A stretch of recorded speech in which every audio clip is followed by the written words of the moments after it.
Welcome to Contact Point, the podcast that brings together specialists from TTI and our supplier colleagues from Phoenix Contact with discussion, information, and insights on the newest technologies helping the world move to an all-electric society. And now, Contact Point. Thanks, Jim, and welcome everybody to a new episode of a brand new series, Phoenix Contact and TTI present Contact Point. Today you have me, John Sandy, as the host. And sitting alongside me is Russ Dzielak. He's going to run through Phoenix Contact for us, give us a little bit of an overview, and then we're going to talk about the special relationship that TTI and Phoenix Contact have.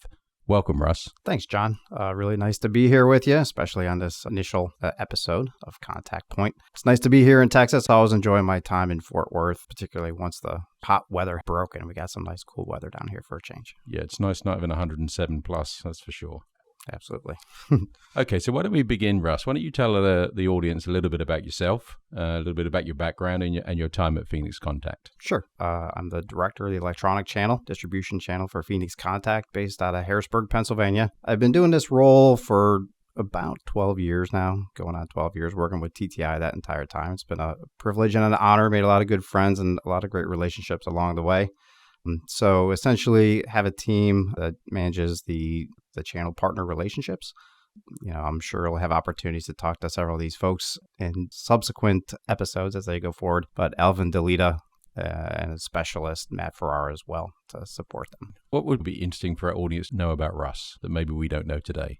Well, John, I'd say this is my second opportunity now to do a recording on behalf of TTI or with TTI. So did one interview with Paula going back 7 years ago, and I was kind of featured at the time on the Phoenix Contact website under like a little supplier testimonial. And way back in the day, Mr. John Drabick would call me up when he was working for one of the competitors to the north, and he would say, "Russ, I don't know what you're doing on this TTI website." He'd be upset with me. But now that he's on the right team, I think he's probably much happier that I recorded that video. That's good to know. Yeah, that's a funny point. Thank you. Why don't you tell us a little bit about Phoenix Contact, the kind of way it's segmented into the markets and typically the market focuses and the market areas that it really is looking at penetrating and looking for the future growth? Yeah, sure. So Phoenix Contact, a little bit about us. We're actually just this year celebrating our 100-year anniversary in business.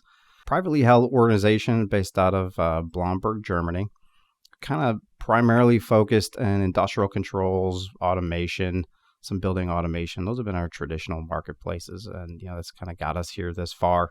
Of course, I'm specializing in connectivity, industrial control cabinet type products, as well as some industrial automation products. The markets that we focus on, a lot of device OEM. So people building equipment that goes into industrial controls, material handling, building automation, HVAC, security, lighting, all those, anything that takes some sort of like controller, right? We've been making connectivity for the I/O for that for many, many years. On the industrial side of the business, a lot of industrial machinery, material handling equipment. Do have some business in like the process world as well. Oil and gas and those types of customers. So, really kind of rugged industrial type applications is our bread and butter. So I think a lot of people know that historically that is what they think of when they think of Phoenix Contact. Would you talk a little bit about maybe as you've moved into the last few years and really started to grow that e-mobility side, just to give us a quick overview there? Yeah, so that's a great question. Traditionally we would say we have three primary businesses, right? So our device connectivity, our industrial control and electronics, and our automation business. But these days, while it's not maybe official, it's probably on the path of becoming that. We have a fourth business that is our e-mobility business, right? So we've been at this now, feels like a new business for us, but we've been at it for the better part of about 10 years, kind of designing and developing electric vehicle charging connectors and cables and inlets and things of that nature. So the company had the foresight to go in and invest in developing those types of products, invest in those relationships into those types of customers to really kind of position the company for this trend that we're really starting to see emerge today, which is, electric vehicle charging. Of course, it's not spread beyond just vehicles as well. Now it's every type of vehicle you can imagine, whether it's a boat, e-bike, motorcycles, even, flew in yesterday. You see like the tugs at the airport, a lot of those types of vehicles as well. Everything is going towards an electric platform. So that e-mobility business that we have is really expanded very rapidly and is probably quickly becoming, is on its way to becoming a standalone business. Yeah, thanks for that, Russ. Appreciate it. I think it's interesting as well as we delve more into this, that how many of your standard products pull into that space as well. So you have the e-mobility specific products and the whole CharX branding. I know a lot of our listeners will be familiar with that, but there's an awful lot of the standard connectivity and what the industrial type products that pull through as well. So I think there's a lot of synergy there. Yeah, it's a perfect application for us because we, make anything that connects, controls, protects electronic and electrical signals. So it's a perfect application for Phoenix Contact portfolio. You mentioned earlier about Phoenix Contact celebrating 100 years. I mean, that's a major milestone. I think I read something a little while back that like 75% of companies don't even get past 10 years, right? So now 100 years, really big deal. So maybe give us a little bit of a view about how that celebration is. And also, is anyone talking about what maybe the next 100 years looks like for Phoenix Contact? Yeah, sure. So I know just about a month ago, they had a big celebration over in Germany with about 12,000 participants taking place in that. So they took over the town of Essen, Germany, which was the birthplace of the company, for a few days to hold the celebration. I think what's a little bit unique about Phoenix Contact in this regards is if you look back to what the mission statement would have been 100 years ago, which was to really kind of develop technologically significant and leading products in the industries that we service. That's definitely still one of our core principles, German engineered product, right? So we definitely are known for going to market with high quality, good engineered products, right? That's kind of what we built our corporate brand on. Another one of the core principles of Phoenix Contact being privately held is we always wanted to control our own destiny. So we're a company that has zero debt. All our growth is organic, self-funded, and really what has made us successful is taking a developing a long vision, right? And be able to invest in those trends for the long term. We're not chasing quarterly profits, which I do think adds a little bit of stability. Most of the businesses that we enter and plan for are long-term investments by the company.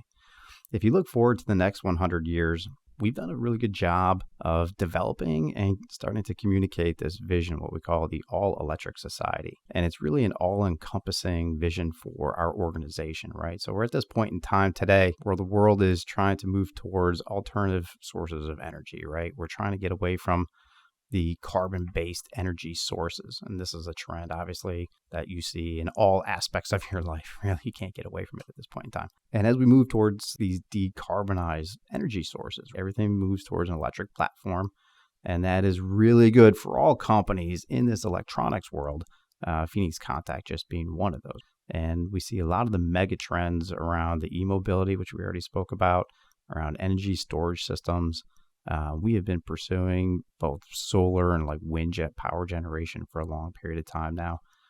All those applications require some level of control, cabling, interconnect, monitoring. All those types of applications exist within every single one of those fields. And it's a great story for Phoenix Contact because it touches across all of our different businesses. We're really well positioned to take full advantage of these trends that are developing. Yeah, I think it's a good point you make there as well. I think we're certainly going to see more changes probably in the next 10 years than maybe we've seen in the previous 100 years. So, we talk about what does Phoenix look like in the next 100 years, but next 10 or 20 years is going to be dramatically different, I think. And I think you're right. I mean, looking at your products and what we've been doing when we work together, I think there's a lot of opportunity there. And the synergy across the three business units is clear, which is perfect. Yeah, absolutely. And if I could throw one more comment in there, here in North America, a lot of these trends and our European counterparts have been probably earlier adopters of a lot of these trends, right? The e-mobility and things of that nature. But they've kind of fully rooted themselves here in North America as well. And I would say, and it's a compliment to the TTI organization, that TTI has been an early adopter of that technology with Phoenix Contact. And I think clearly of all of our distribution partners, TTI is really kind of made a name for yourselves in partnering with us in those areas. No, I appreciate that, Russ. I think the synergy between the two companies is very strong. I mean, like you talk about consistency, long-term view, regular on-target, on-message approach. That really describes our company as well. Mm-hmm. And we've had a specific focus initially in the transportation group into this e-mobility, electric society, electric everything. I mean, that's really spreading out now into industrial for the home chargers and all sorts of things. So I think you're right. I mean, we followed it with you as well. Great partnership for us both, and I think a lot of opportunities and a lot of great solutions for our joint customers. Mm. If we come back a little bit, just looking at the business unit inside of Phoenix Contact that you're directly responsible for on the DC side of things, the connectivity side of things, do you want to just explain maybe where that business unit is today and what the future may well look like on the connectivity side? Sure. So device connectors, if you would just give it a generic name, we would call it our electronics business, right? So the business is officially called Device Connectors because that is what we do, connectors. So we have a vision. We're approaching what will be a global $1 billion connector business. That's been a target of ours, and we're just about there at this point in time. So I think it's a unique point in time for Phoenix Contact because not that we've been a small niche player, but traditionally Phoenix Contact, what we're known for, are little green terminal blocks, like board level, wire to board type connectivity. That is a huge market, multi-billion-dollar market product category across the world. And we've certainly been a leader in that. We've got tens of thousands of different SKUs kind of servicing every configuration, wire termination technology you could possibly imagine in printed circuit board terminal block business. What I've been really kind of proud of, and as a long-term Phoenix Contact employee, over probably about 20 years with the company, you can see how we've gone from being a terminal block company to now there's a vision, and we've really entered all these different other connectivity areas, right? So one of the big things that we're focused on, two kind of key areas. One would be power connectivity. So we're playing off those mega trends that we spoke about, energy storage systems and things like that. So a good example would be our battery pole connectors. Right, big application. So, product line that's just been released in the last couple of years, pretty much exactly as named, battery pole connectors. Right, so for these energy storage systems, that's really good. There's a line of backplane connectors that go along with that as well. So that's one that we've had really good success with early. All right, one example. And then on the opposite end of the spectrum, away from power, I would say the data connectivity. Right, so all those applications that I talked about and those fields and industries where we service, one thing we've really been known for is ruggedized industrial connectivity. So what we're trying to do is take that level of packaging and that kind of concept and applying it more toward data connectivity. So whether it's ruggedized RJ45, industrial data circular type connectors, and an M8, M12 type portfolio or package, those are connectors that we've traditionally maybe not been associated with. But we really have a nice product lineup these days. You can throw in some other board-to-board connectivity, some fine pitch connectors and 0.8 and 1.27 millimeters. So we're really starting to see some early successes with those newer product families as well as Phoenix Contact expands really the brand of what we're being known for. Yeah, I think that's an interesting point. Some of those products, some of them are very new for the market as far as the people are concerned for Phoenix Contact. But if I look at what you've released, a lot of it really does bring in that Phoenix ingenuity, that robustness, ruggedness, industrial sort of business focus, and really gives it a little bit of a different slant. And I think we're getting a lot of interest out there on that. And I think that's a good growth area as we move forward.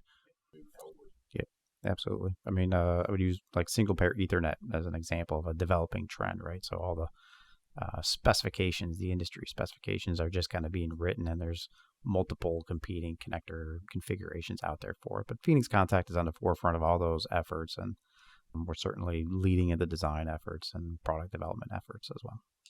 Yeah, I think single pair Ethernet is an interesting one. I think 2024 looks like it's going to be the year. I think now the silicon's coming in place, and we've got through all the supply chain challenges we've had in the last year and a half.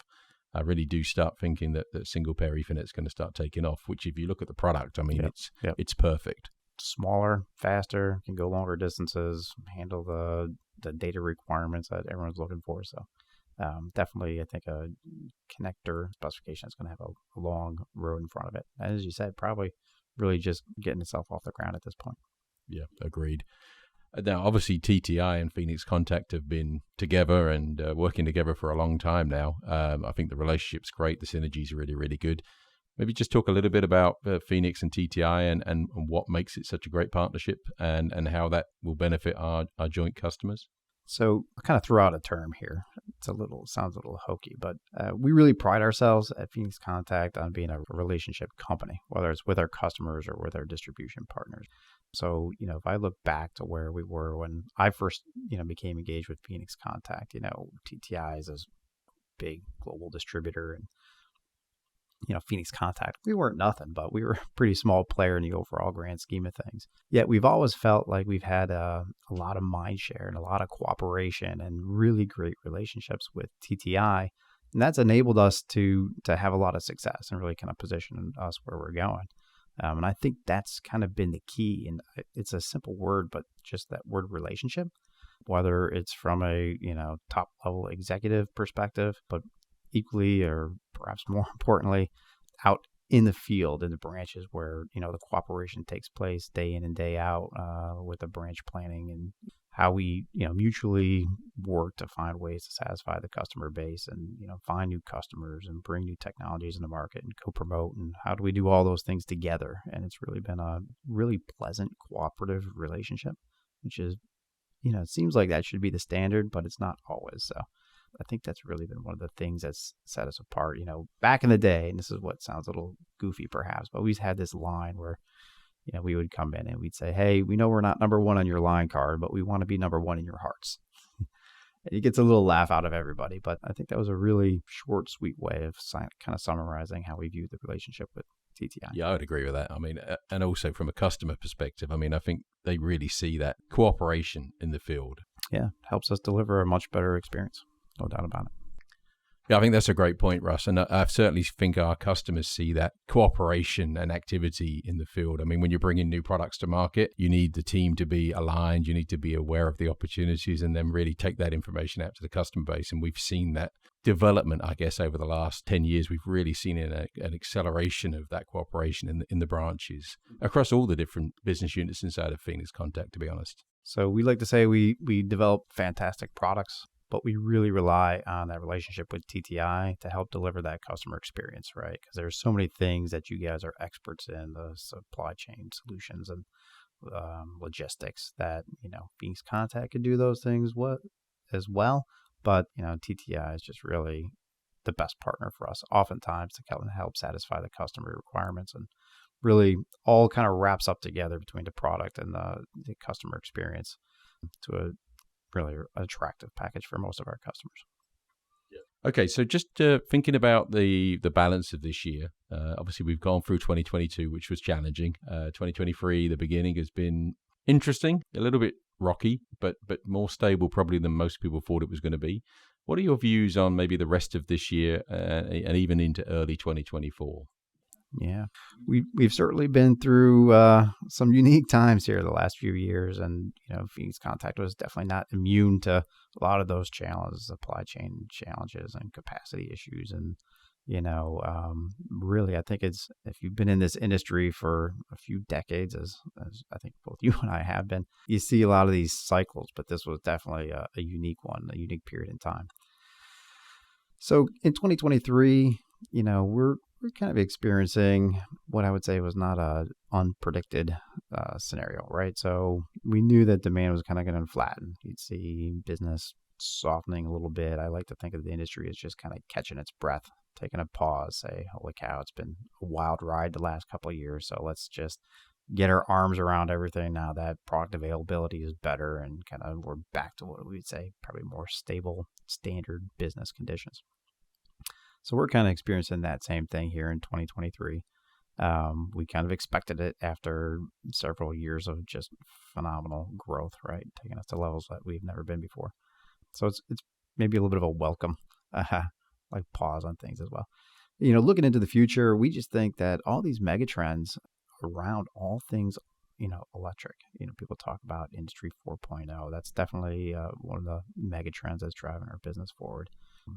the transition to all these alternative sources of energy. That's a big growth area for us.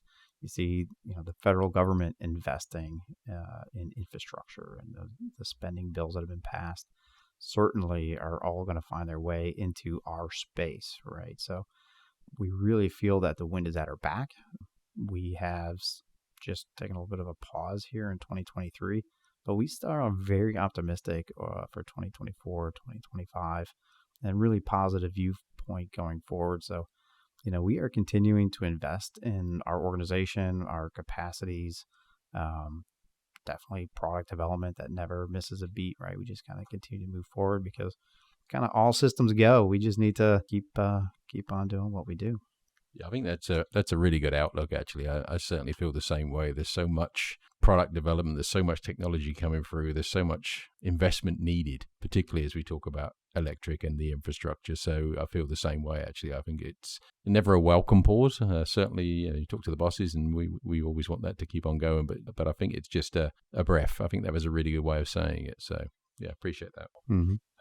So, Russ, as we finish up here, just give me maybe any final thoughts that you'd like to leave our audience with when it relates to Phoenix Contact, TTI, the market, or anything else we've talked about today. For parting thoughts, I would just say, if you're someone who's looking for kind of connectivity solutions, if you are a company that likes to develop true relationships and partnerships, if you're looking for innovative solutions and you're looking for a full service package of supply chain solutions and logistics and everything else that kind of goes into it, I'd say there's probably no better combination than a Phoenix Contact TTI that's out there today. Innovative partners, both organizations really willing to commit and do what it takes to deliver, a customer-centric approach, right? Both companies are taking that. So I think we're delivering value into the marketplace. I know both organizations love a challenge, so don't be afraid to challenge us. But, times are changing. I think both companies have really matured and developed. The relationship is in a great place, and I think we offer a lot to the marketplace. So. Well said, Russ, and a great way to wrap this up. So that was Russ Dzielak. Russ, thanks very much for coming on today. Thanks, John. Actually, some very interesting conversation that we've had. So hopefully the listeners found that as informative as I did. That was episode 1 of a joint podcast between Phoenix Contact and TTI, Contact Point. You can certainly look forward to a lot more content coming your way. We are particularly going to be focusing in the future on data connectivity, industrial networking, and energy monitoring solutions. Thank you for joining us today on Contact Point.